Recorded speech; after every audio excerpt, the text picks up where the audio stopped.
ኦሪት ዘኍልቍ ምዕራፍ 9 ተራ ቁጥር 1 እስራኤል ከግብፅ ምድር በወጡ በሁለተኛው ዓመት በመጀመሪያው ወር በሲና ምድረ በዳ እግዚአብሔር ሙሴን እንዲህ ብሎ ተናገረው። ተራ ቁጥር 2 የእስራኤል ልጆች በጊዜው ፋሲካን ያድርጉ አለ። ተራ ቁጥር 3 በዚህ ወር በ14ኛው ቀን በመሸ ጊዜ በጊዜው አድርጉት አለ። እንደ ሥርዓቱ ሁሉ እንደ ፍርዱም ሁሉ አድርጉት አለ። ተራ ቁጥር 4 ሙሴም ፋሲካን ያደርጉ ዘንድ የእስራኤልን ልጆች ተናገራቸው፣ እግዚአብሔር እንዳዘዘው አድርጎ።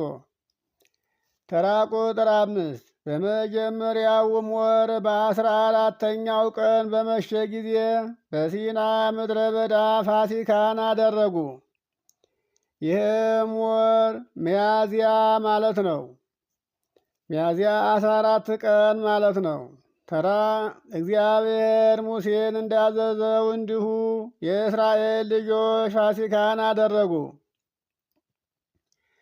ተራ ቁጥር 6 በሞተ ሰው ሬሳ የረከሱ ሰዎችም ነበሩ። ስለዚህም በዚያ ቀን ፋሲካን ያደርጉ ዘንድ አልቻሉም። በዚያም ቀን ወደ ሙሴና ወደ አሮን ቀረቡ። ተራ ቁጥር 7 እነዚያም ሰዎች በሞተው ሰው ሬሳ ረክሰናል፣ በእስራኤል ልጆች መካከል በጊዜው ቁርባን ለእግዚአብሔር እንዳናቀርብ ስለምን እንከለከላለን አሉ። ተራ ቁጥር 8 ሙሴም እግዚአብሔር ስለ እናንተ የሚያዘውን እስከ ሰማ ድረስ ሙሴም እግዚአብሔር ስለ እናንተ የሚያዘውን እስከምሰማ ድረስ ቆዩ፣ ስለ እናንተ እስከሚነግረኝ ድረስ ጠብቁ አላቸው። ተራ ቁጥር 9 እግዚአብሔር ሙሴን እንዲህ ብሎ ተናገረው። ተራ ቁጥር 10 ለእስራኤል ልጆች እንዲህ ብለህ ንገራቸው አለ። ከእናንተ ወይም ከትውልዶቻችሁ ከዘሮቻችሁ መካከል ከእናንተ ዘንድ አንድ ሰው በሬሳ ቢረክስ ወይም ሩቅ መንገድ ቢሄድ እርሱ ደግሞ ለእግዚአብሔር ፋሲካን ያድርግ አለ። ተራ ቁጥር 11 በሁለተኛው ወር በ14ኛው ቀን በመሸ ጊዜ ፋሲካ ያድርጉ። ከቂጣና ከእንጀራ ከመራራ ቅጠል ጋር ይብሉት አለ።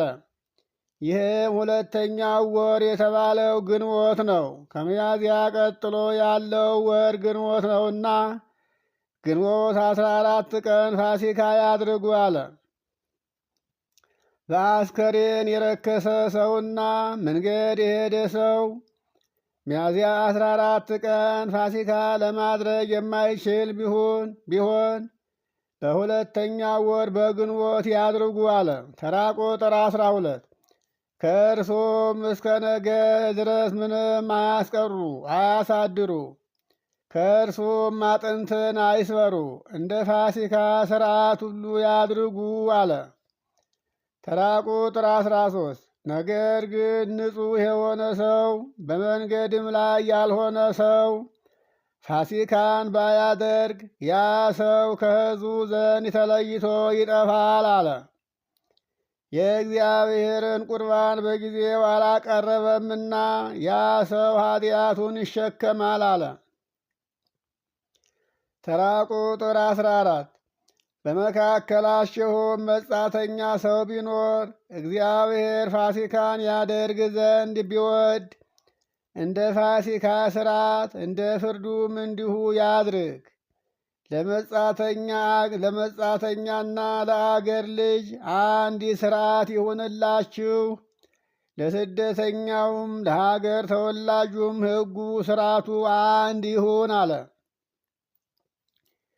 ተራ ቁጥር 15 ማደሪያውም በተተከለ ጊዜ ማለት የታቦቱ ማደሪያ ድንኳኑ በተተከለ ቀን ደመናው የምስክሩን ድንኳን ሸፈነው። ከማታም ጀምሮ እስከ ጠዋት ድረስ በማደሪያው ላይ እንደ እሳት ይመስል ነበር።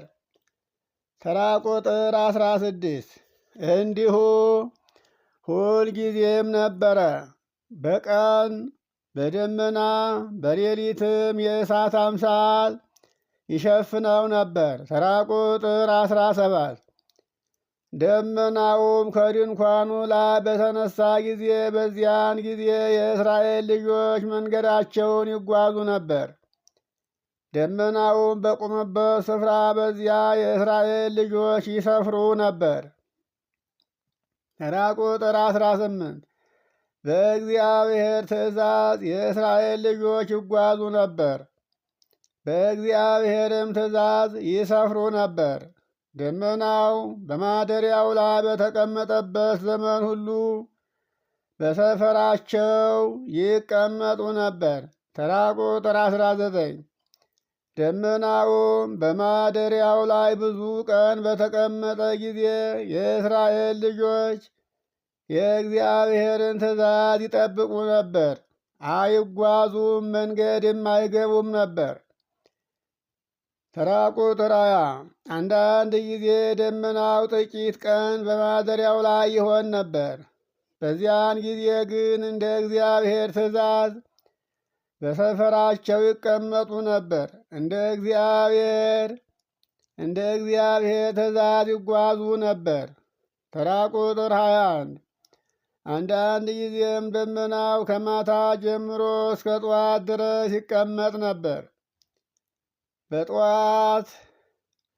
በጠዋትም ደመናው በተነሳ ጊዜ ይጓዙ ነበር። በቀንም በሌሊትም ቢሆን ደመናው በተነሳ ጊዜ ይጓዙ ነበር እንጂ ሰፍረው አይቀመጡም ነበር።